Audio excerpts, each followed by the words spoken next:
I'll give you another insight into how I think. Not that I've got this all figured out. I told you I was traumatized. I still have stuff I'm working through. I'm trying to be a better person. It's hard. It takes commitment. Um, but one thing I'll say is that I learned a long time ago that if you want to be a kind of a high achiever, whether it's wealth or success or anything, you have to sort of look at your life like a stock portfolio. And let me tell you how stock portfolio theory works. When I this is what when my doctorate's in. The what a lot of people think is that when you pick a stock, that you should pick the stock that you think is going to make you the most money, that it's going to have the highest return on investment. And that's one way to look at it, but that's incorrect. One really important aspect of creating a portfolio, which is basically all a portfolio is a collection of assets. A collection of assets you own. This builds your wealth. This creates income, prosperity, all that.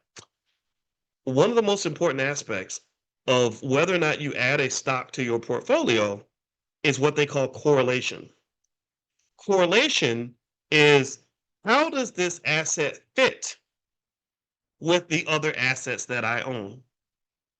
Like, for example, if I train dogs and I want to get a new dog that I want to add, let's say I train dogs not for something bad, not like dog fighting, but let's say I'm training dogs for, these dog shows that they do or something.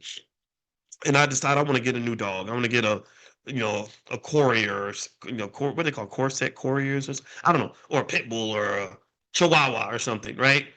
Well, I'd be a damn fool if I went out and bought a new dog and didn't research and find out how is this dog gonna fit with the other dogs.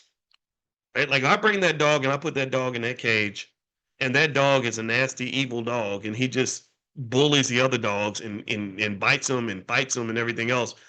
Then that one dog, that's a bad apple. That one dog is going to get in there and ruin all the other dogs. Do you understand?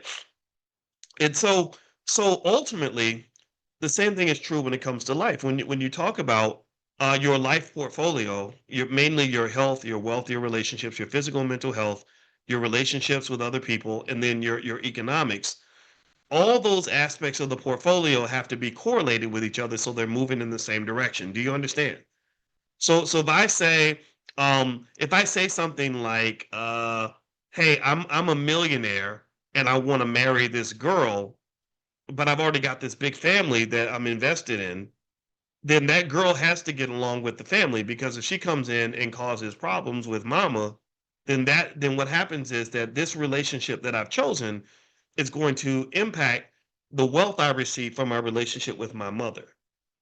Or if I decide to go and date this kind of person, but my career path is I'm trying to become the CEO of the company, and I haven't thought about how the two overlap, then I'm going to end up missing an opportunity over here because I was over here chasing some bedroom action over there. You understand? Like, and a lot of times we think that those things are not connected, but they're all very connected. And so, in my own personal life, when I did do things right, when I did accomplish things, like for example, getting my doctorate was the hardest thing I ever did. It was traumatic. My wife and I both, we talk about the trauma of our PhD programs all the time. I had to really make sure everything I did was in alignment with that goal. I couldn't hang out with certain people because they would throw me off my path. I couldn't date certain kinds of women if they didn't value education and hard work. I ain't got time for that. I can't be a part of that. Or if someone's gonna get me locked up or whatever it is. I wanted no parts of any of that. So ultimately, thinking of your life like a portfolio can be extremely beneficial. So maybe what you do is you pick two or three things that matter to you the most.